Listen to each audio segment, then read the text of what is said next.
အလင်းကိုရှာဖွေခြင်းအစောပိုင်းကာလလွန်ခဲ့တဲ့နှစ်ပေါင်း900ကျော်ကာလမှာအနော်ရထာမင်းကြီးနန်းတက်ဆအချိန်ကပကံရဲ့ဖျားတွေဟာယနေ့မြင်ရသလိုအမြင်ကြီးတွေမဟုတ်သေးပါဘူး။အဲ့ဒီခေတ်ကဘီသူကတွေဟာ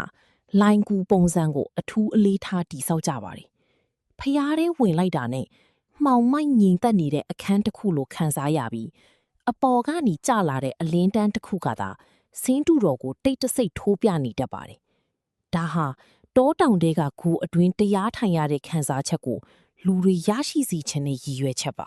။ထထုံကလာတဲ့ပညာရှင်တွေနဲ့ပကံကလက်သမားတွေပူးပေါင်းပြီးအုတ်တွေကိုအနုစိတ်စီစဉ်တိဆောက်ခဲ့ကြပါတယ်။အဲ့ဒီခေတ်လက်ရာတွေကိုကြည့်မယ်ဆိုရင်နဂါးယုံဖျားမနူဟာဖျားတို့မှာအလင်းနဲ့အမှောင်ကိုအနုပညာအဖြစ်ကစားထားတာကိုတွေ့နိုင်ပါတယ်။အချိုးအစားနဲ့ခံညာမှုအလေခေတ်အချိန်တွေကုန်လွန်လာတဲ့အခါပကံသားတွေဟာအုပ်စီအတက်မှာပိုပြီးကျွမ်းကျင်လာကြပါတယ်။သူတို့ရဲ့စိတ်ထဲမှာအမြင့်ကိုစိန်ခေါ်မယ်ဆိုတဲ့စိတ်ကူးပေါ်လာပါတယ်။အဲ့ဒီစိတ်ကူးကနေ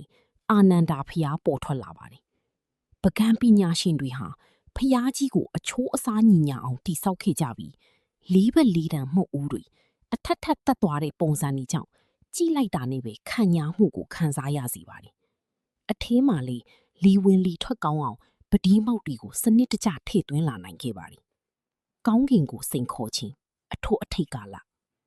နောက်ပိုင်းအလောင်းစီသူမင်းလက်ထက်မှာတော့ပကံပြီးသူကဟာအထို့အထိတ်ကိုရောက်လာပါတယ်။အဲ့ဒီထဲမှာအထင်ရှားဆုံးကတော့တပ်ပင်ညိုဖျားကြီးပါပဲ။အထက်9ထပ်လောက်အထိမြင့်တက်အောင်တိဆောက်ပြီးအပေါ်ဆုံးမှာစီဒီတင်ထားတာကြောင့်အဝေးကနေကြည့်ရင်တောင်ပကံလွင်ပြည်နေမှာထင်ရှားတောက်ပစွာရက်တည်နေတယ်လို့မြင်ရပါတယ်။ဒါဟာအုတ်တီဆောက်ရေးအင်ဂျင်နီယာပညာရဲ့အထို့အထိတ်လိုလေးဆိုနိုင်ပါတယ်။ခိုင်ခန့်မှုရဲ့လျှို့ဝှက်ချက်အုတ်စီအတက်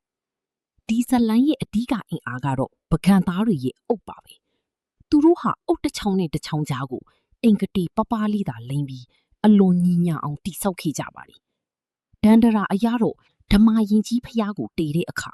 အုတ်ကြားတွေကိုအတစ်ချောင်းထိုးလို့ဝင်ရင်လက်သမားကိုအပြစ်ပြီးတယ်လို့တောင်ဆိုကြပါတယ်။ဒီလောက်အထိစီကန်းကြကြနဲ့အနုစိတ်ခေလို့ပဲ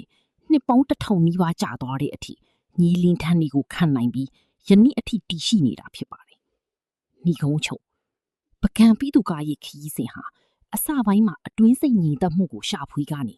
နောက်ပိုင်းမှာအပြင်ပန်းခံညာမှုစီကိုကူးပြောင်းသွားတဲ့သမိုင်းတစ်ခုပဲဖြစ်ပါတယ်။သမိုင်းအကြောင်းလေးတွေစိတ်ဝင်စားတယ်ဆို follow နဲ့ like and share လေးလုပ်သွားပြီးအောင်နော်